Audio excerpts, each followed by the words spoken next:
شام کے زندہ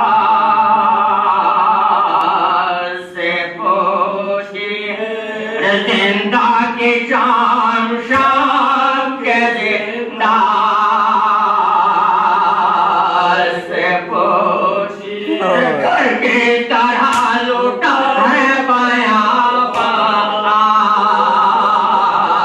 سے پوچھیے زندہ کے شام شام زندہ سے پوچھیے کیسی اندھیری رات سے زندہ نے شام کی کیسے اندھیری رات سے زندہ نے شام کی یہ فاطمہ کے زلفوں والے شام سے پوچھیے یہ فاطمہ کے زلفوں والے شام سے پوچھیے زندہ کے شام شام کے زندہ سے پوچھیے عباس جا کے سو کہیں نہری فرات پر عباس جا کے سو کہیں نہری فرات پر گزرے جو دل پہ چاہے جائے گا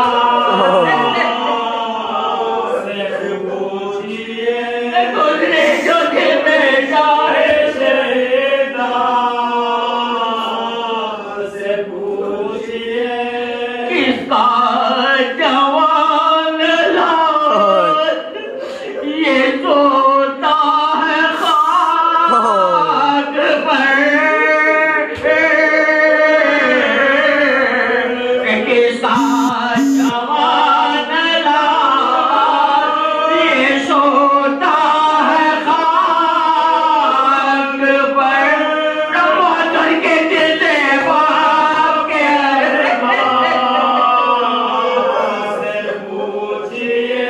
مادر کے دل سے باپ کے ارمان سے پوچھیے زندہ کے شام شام کے زندہ سے پوچھیے گھٹ گھٹ کے کس طرح سکینہ ہوئے حالات گھٹ گھٹ کے کس طرح سکینہ ہوئے حالات دامن سے آتے سے گارے دامن سے آتے سے گارے بات سے پوچھیے زندہ کی شام شام کے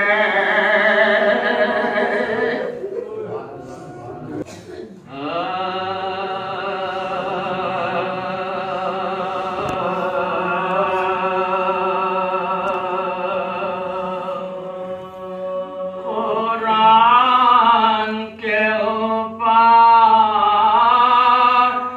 جب پاؤں رکھا شمر نے قرآن کے اوپر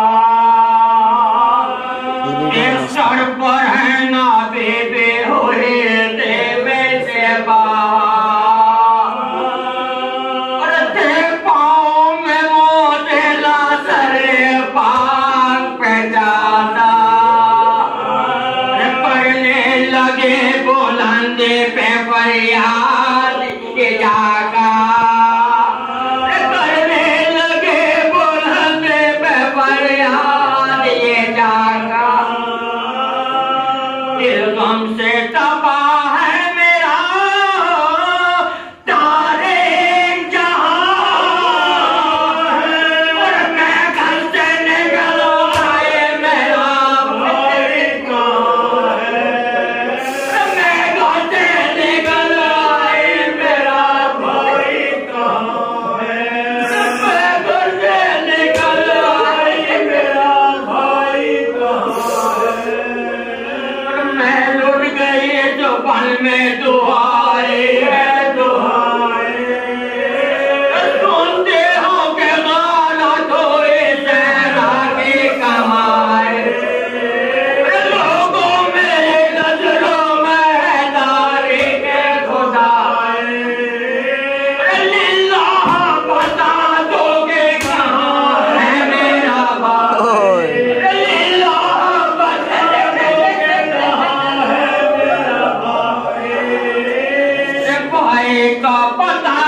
عباس دلاور کو کوئی جا کے جگائے خیمے سے نکل آئے بہن کو بتا دے خیمے سے نکل آئے بہن کو بتا دے خیمے سے نکل آئے بہن یہ تو بتا دے خیمے سے نکل آئے بہن یہ تو بتا دے بے خواب ہوئے 14 سب شور یہ سن کر ربی سردمر گھر بیٹھ گیا لاشائے اکبر وہ ٹوٹ کے گرا قاسم لو شاہ کا پیکر مرقد میں تڑپنے لگا لاش علی اسرار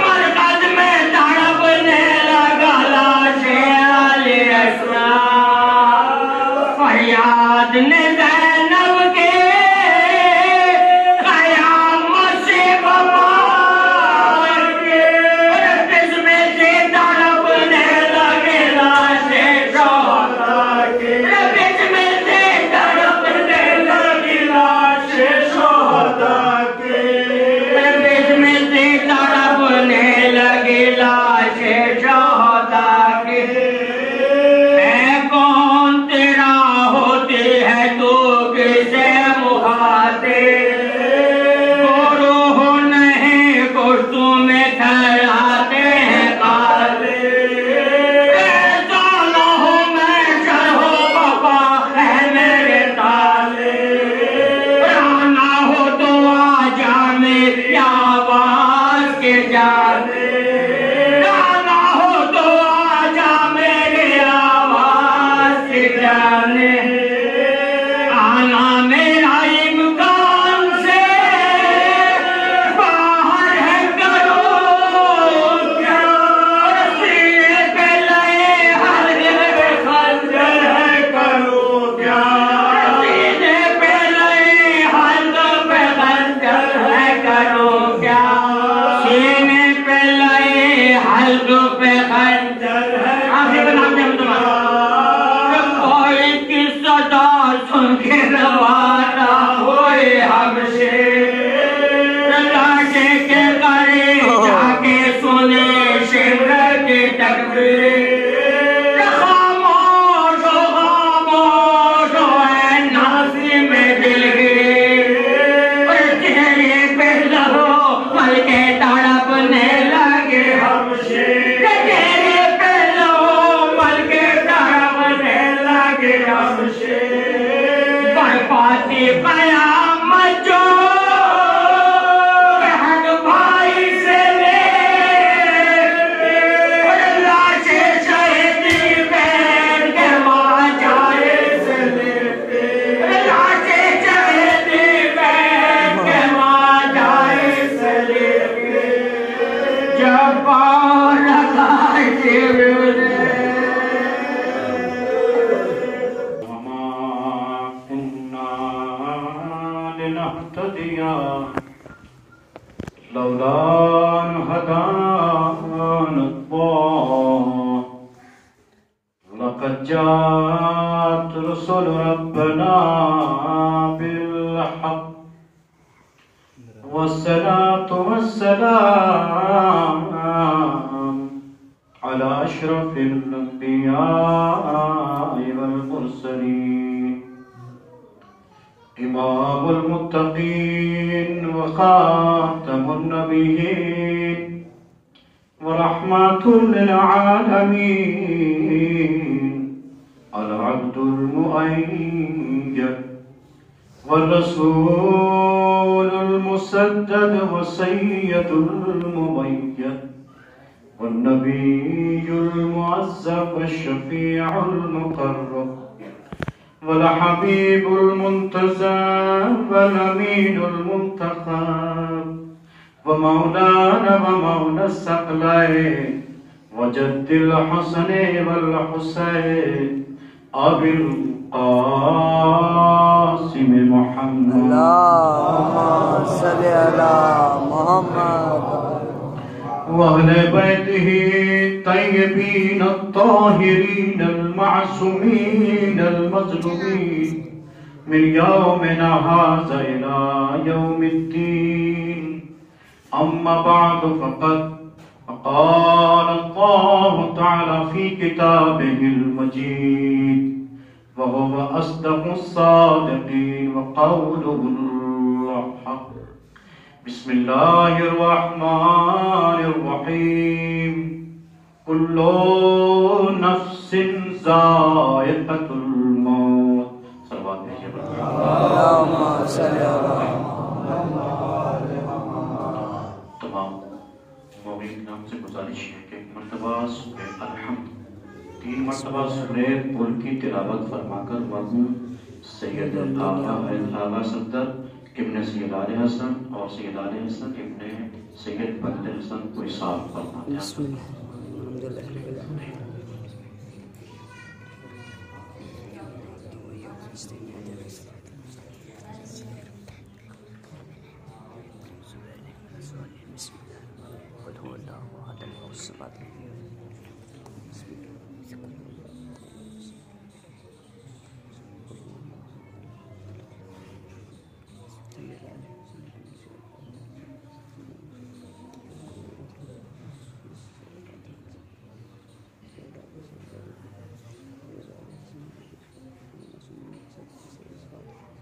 اللهم صل على محمد.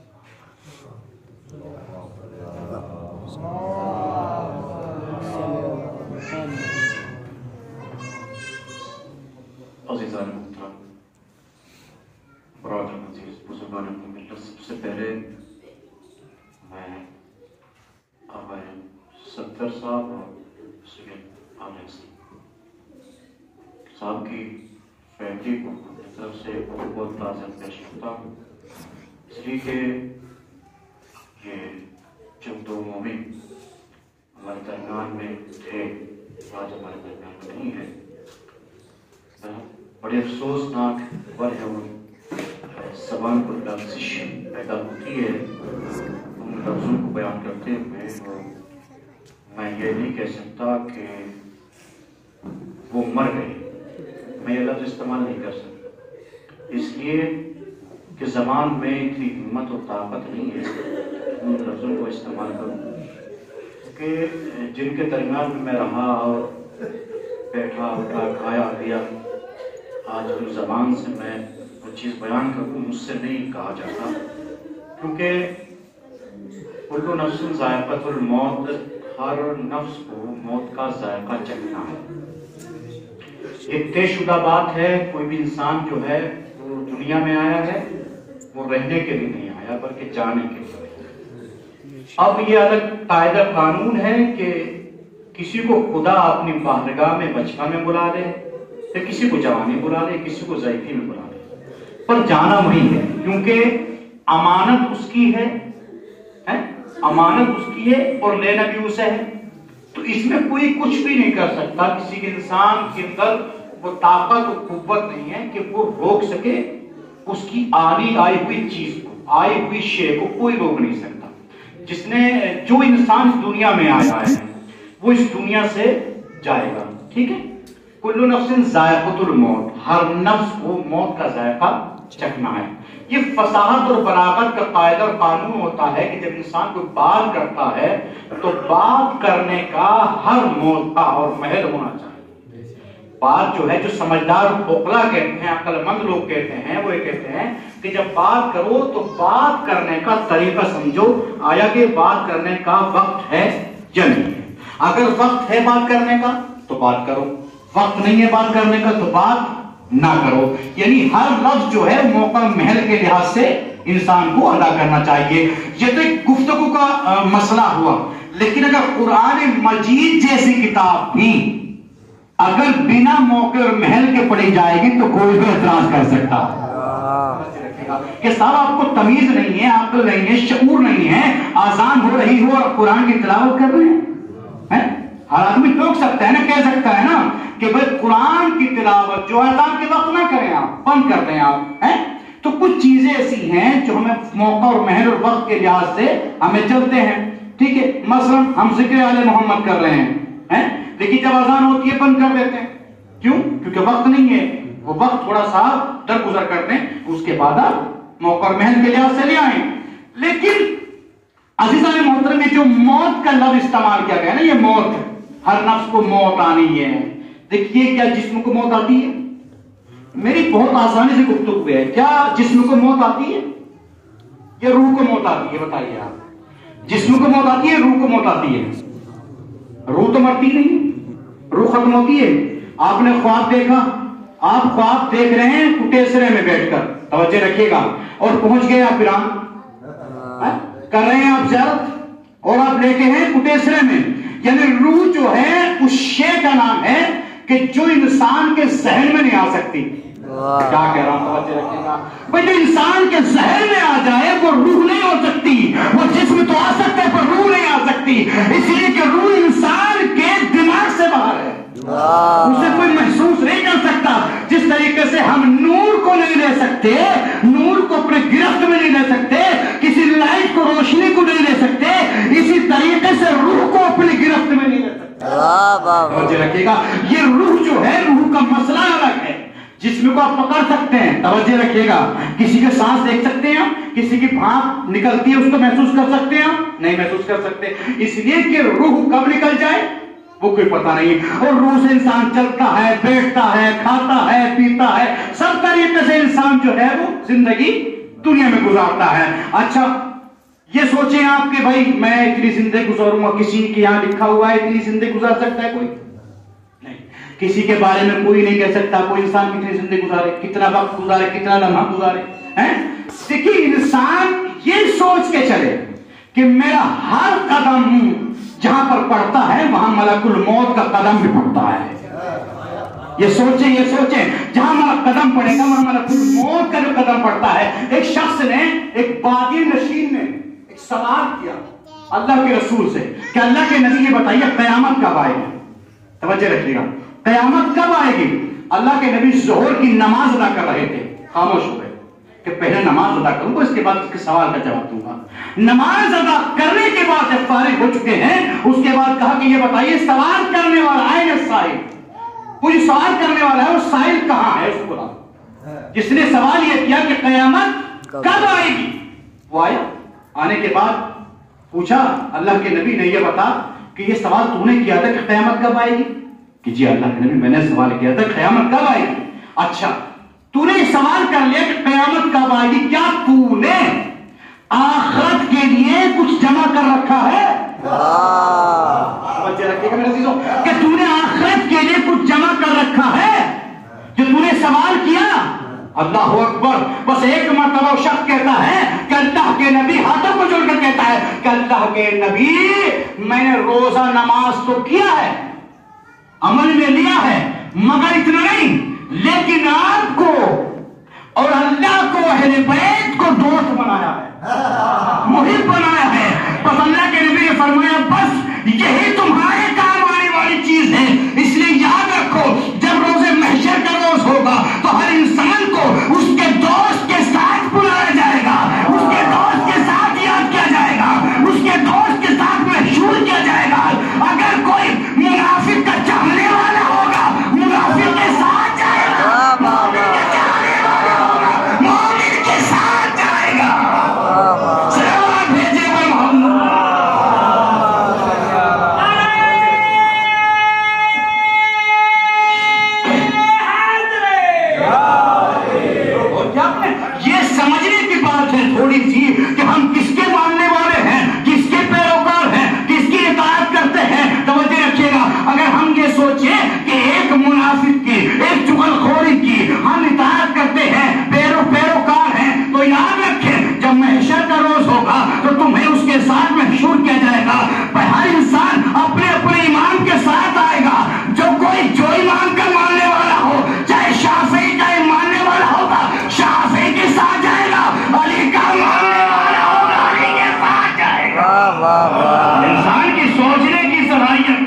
اس کے اندر سوچنے کی صلاحیت ہونی چاہیے.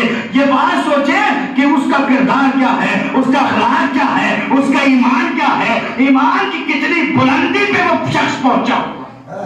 جتنی بلندی ایمان ہوگی اتنے ہی وہ منزل اس کی کامیاب ہو جائے گی. اگر اس کی ایمان کی بلندی کچھ نہیں ہے تو سمجھ لیجئے وہ موت.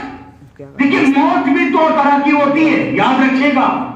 موت دو طرح کی ہوتی ہے, ایک ہلاکت کی موت ہوتی ہے, ایک انتقال کی موت ہوتی ہے. توجہ رکھیے گا میرے عزیزوں. یہ نہ سمجھیے کہ ہر کسی کو انتقال ہوتا ہے, کسی کا انتقال ہوتا نہیں. اس کو واضح کرتا ہوں, انتقال الگ ہے, ہلاکت الگ ہے. اب آپ سوچئے, ایک گھاس کو ہم نے کسی جنگل سے کاٹا. کسان حضرات ہیں, حضرات کاشتکار ہیں, جنگل سے گھاس کاٹا اور گھاس کاٹنے کے بعد ہم نے اس کو آگ لگا دی, اس کو ہم نے جلا دیا. توجہ, اب وہ جو گھاس تھا نا وہ جل گیا, جو جمادات سے نباتات میں تبدیل ہو گیا, نباتات جمادات میں تبدیل ہو گیا. توجہ رکھیے گا, اب اسی کوئی ویلیو نہیں رہی, جل گیا, ویلیو نہیں رہی. اب اسی گھاس کو آپ نے بکری کو کھلایا. توجہ رکھیے گا, بھینس کو کھلایا. اب وہ جو بھینس کو گھاس کو جو آپ نے کھلایا ہے, چارہ کھلایا ہے, اب وہ دودھ میں تبدیل ہو گیا. کیا کہہ رہا ہوں, کیا کہہ رہا ہوں, اس کی قیمت نہیں رہی. کیا کہہ رہا ہوں, چلنے کے بعد قیمت نہیں رہی, لیکن بھینس کو یعنی کسی جانور کا, کسی روح کا وہ چارہ بن گیا تو اس کی قیمت بڑھ گئی. توجہ رکھیے گا. اسی لیے کہتا ہوں پر جو ہلاکت کی موت مرتا ہے اس کا کوئی وجود نہیں ہوتا, جو انتقال کرتا ہے اس کا وجود ہوتا ہے. واہ واہ واہ واہ, محسوس کریں ہم, تو وجود نہیں ہوتا. جو انتقال کرتا ہے اس کا وجود نہیں ہوتا. اور مثال سمجھا دوں آپ کو. مثال کے طور پہ دھوبی نے کپڑے دھوئے, ٹھیک ہے, ایک گھاس پہ کچھ کپڑے ڈالے اور کچھ کپڑے ململ کے ریشمی, ٹھیک ہے, ریشم کے کپڑے وہ ہے پیری یعنی کانٹے دار, کچھ درخت ہیں ان پہ ڈال دیے. ٹھیک ہے, اب ادھر سے آندھی آئی. اب آندھی آنے کے بعد دھوبی نے کیا سوچا, بھائی کپڑے جو سوکھ رہے ہیں ان کو تو اٹھانا پڑے گا, کبھی آندھی سے سارا معاملہ خراب ہو جائے. اب یاد رکھیں, جو گھاس کے اوپر آپ نے, جو گھاس ہے ملائم والی گھاس ہے, جو آپ نے اس کے اوپر کپڑا اٹھایا وہ تو بآسانی سے آ گیا. کچھ کہہ رہا ہوں بھائی, توجہ رکھے گا, وہ آسانی سے آ گیا. اب جو کانٹے دار جو پیڑ ہیں, جو پودے ہیں, جو کانٹے رکھتے ہیں, ان کے اوپر جو آپ نے ململ کا کپڑا ڈالے ہوئے اور آندھی طوفان آنے والا ہے, آپ نے جیسے ہی اس کو کھینچا تو کیا بن گیا, تار تار. سمجھ میں آ گئی نا, تار تار بن گیا. اسی لیے میں کہتا ہوں جو آپ نے کپڑا گھاس کے اوپر ڈالا وہ آسانی سے سمٹ گیا, اور جو کانٹوں کے اوپر آپ نے کپڑا ڈالا وہ آسانی سے نہیں سمٹا بلکہ تار تار بن گیا. بس یاد رکھو, انتقال اس چیز کا نام ہے جو آسانی سے, کہہ رہا ہوں, جو آسانی سے ادا ہو جائے, اور جو کھینچ کھینچ کے روح کا تقاضا جسم کے تار تار ہو جائے اسے ہلاکت کہتے ہیں, انتقال نہیں کہتے. شخص نے مولا سے سوال کیا, معصوم سے سوال کیا ایک شخص نے کہ مولا یہ بتائیے کہ یہ جو فوجیں لڑتی ہیں سرحدوں پر, دیکھیے آپ کے موقع کے حساب سے بات گفتگو کی کر رہا ہوں, کہ جو سرحدوں پہ لڑائی جنگ ہو رہی ہے, فوجیں لڑ رہی ہیں, شہید ہو رہے ہیں, قتل ہو رہے ہیں, تو یہ بتائیے کیا ان کو شہید کہا جائے گا؟ سوال ہے, معصوم سے سوال ہے کس شخص نے, کیا ان کو شہید کہا جائے گا جو قتل ہو رہے ہیں سرحدوں پہ, پاکستان ہندوستان کے بارڈر پہ بھی مر رہے ہیں لوگ, کیا ان کو شہید کہا جائے گا؟ دیکھیں جواب اگر سمجھ میں آ جائے بس جو ذاکر کہا ہے وہ ادا کر دیجیے گا. توجہ رکھیے گا عزیزو. تو اس کے بعد کا معصوم فرماتے ہیں کہ سنو کہ جو بغیر ولائے آل محمد کے مر جائے, جو ولائے بغیر آل محمد کے مر جائے, چاہے وہ سرحد پہ مرے, چاہے وہ گھر میں مرے, چاہے وہ کسی دروازے میں مرے, چاہے وہ کسی راستے میں مرے, وہ ہلاکت کی موت مرتا ہے. جو آل محمد کی محبت میں مرے, چاہے وہ گھر میں مرے, چاہے وہ سرحدوں پہ مرے, وہ شہید کی موت مرتا سے رکھیے گا میرے عزیزوں، وہ شہید کی موت مرتا ہے، اس لیے معصوم نے صاف لفظوں میں ظاہر کر دیا اور بتا دیا، یہ نہ سمجھے آپ کہ گھر میں مر رہا ہے وہ آل محمد کی، اگر محبت میں مر رہا ہے تو شہید مر رہا ہے، اگر کسی فوج میں مر رہا ہے تو شہید مر رہا ہے، اگر اس کے دل میں آل محمد کی محبت ہے، اور اگر آل محمد کی اس کے دل میں محبت نہیں ہے، چاہے وہ گھر میں مرے، چاہے وہ شہر مرے، چاہے وہ کسی جنگ کے بارڈر پہ مرے، تو وہ شہادت نہیں ہوگی، وہ ہلاکت ہوگی، وہ موت ہلاکت ہوگی۔ اس لیے کہ انسان جب دنیا میں آیا ہے تو کم سے کم اہل بیت علیہ السلام کی محبت اپنے دل میں جگا کے رکھی، تم کو دوست بنا کے رکھی۔ جس نے دوست بنا دیا وہ کامیاب ہے، اور نہیں بنایا کچھ نہیں ہے، وہ تو ایک ایسا ہے انسان جو جانور سے بدتر، چلتی پھرتی لاش ہے، اس سے کوئی وجود نہیں ہوتا جس کے دل میں آل محمد کی محبت نہیں ہے۔ اور میں آج جو تو مومن کی یہ مجلس، آقا صفدر صاحب اور آقا ڈاکٹر عالیہ حسن صاحب، یقین مانے کہ جب میں یہاں سے رخصت ہوتا تھا جاتا تھا تو ہمارے بزرگ ہمارے سر پہ ہاتھ رکھے ہوئے میں نہیں جاتا تھا یہاں سے، اس لیے کہ بزرگوں کی دعائیں ہمیشہ ہو، بڑوں کی دعائیں ہمیشہ ہو میرے عزیزوں۔ اور میں نے آج تک میں جہاں جاتا ہوں، یقین مانے آپ میں منبر رسول بیٹھا ہوں، میں اس شخصیت کا ذکر ضرور خرچہ کرتا ہوں، اس لیے کہ میں نے علویون حق، آنکھ کا دیکھا حق ہوتا ہے، کان کا سنا حق نہیں ہوتا، آنکھ کا دیکھا حق ہوتا ہے، کان کا سنا حق نہیں ہوتا۔ جب میں یہاں سوتا تھا تو میں خود اس بات کا شاہد گواہ کہ رات کے ٹائم میں جب صبح کا وقت نمودار ہوا کرتا تھا تو صبح کی اذان سے قبل ان کو زیارت عاشورہ، زیارت وارثہ پڑھتے ہوئے دیکھتا تھا۔ اللہ اب دیکھیں، محسوس کریں کہ ایک بزرگ انسان اس عمر میں آنے کے بعد سوتا رہتا، اس کو غفلت عائد کی اس کو، لیکن اللہ اکبر، ایسا شخص مجھے یقین مانے میں بہت جگہ پہ گیا اور راتوں میں رہا بھی، سویا بھی، جاگا بھی، رہا بھی، پر محسوس آج تک مجھے ایسا شخص نظر نہیں آیا، ایسا شخص مجھے نظر نہیں آیا جو دیکھیے۔ آج مجھے امام خمینی رحمت اللہ علیہ کا ایک جملہ یاد آ رہا ہے کہ اگر تم یہ چاہتے ہو کہ تمہاری آنکھوں کی بینائی بڑھی رہے، روشنی بڑھی رہے اور تمہاری آنکھوں کی روشنی کم نہ ہو تو تم قرآن کی تلاوت کیا کرو۔ اور مجھے آج محسوس یہ ہوا کہ اتنی ایج میں آنے کے بعد، اتنی عمر میں آنے کے بعد، اس روشنی کا آنکھوں کی تقاضا یہ تھا کہ وہ قرآن کی تلاوت کرتے تھے۔ یہ محسوس کریں، قرآن کی تلاوت میں وہ شفا ہے کہ اس کی روشنی ہمیشہ برقرار رہتی ہے اگر وہ تلاوت کرتا ہے۔ اس لیے بھائی نور کو نور کی ضرورت ہوتی ہے، کیا کہہ رہا ہوں بھائی توجہ رکھیے گا، کیونکہ نور کو سلب کہتا ہے، دیا جاتا ہے۔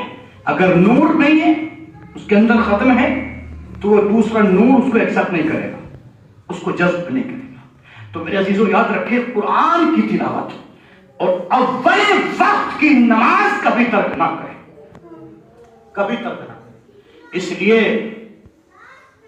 میرے عزیزوں دنیا میں آیا ہے تو جانے کے لیے آیا ہے، یہ تو بات طے ہے، یہ سب کو پتا ہے، سب جانتے ہیں کہ جو دنیا میں آیا ہے وہ جانے کے لیے آیا ہے۔ ایک مرد صالح کا انتقال ہوا، بہت پرہیزگار شخص تھا، جب اس کو قبر میں لٹایا، قبر میں عالم برزخ میں منکر نکیر آئے، اور آنے کے بعد ایک اس میں سے سوال کرتا ہے کہ اس شخص کو 100 تازیانے آگ کے مارو، آگ کے 100 تازیانے۔ اب وہ کہتا ہے کہ میرے اندر 100 تازیانوں کی ہمت نہیں ہے کہ میں آگ کے 100 تازیانے برداشت کر سکوں۔ اچھا ٹھیک ہے، ایک کام کر دیتے ہیں، 99 مار سکتے ہیں نا، اتنی بھی ہمت نہیں ہے۔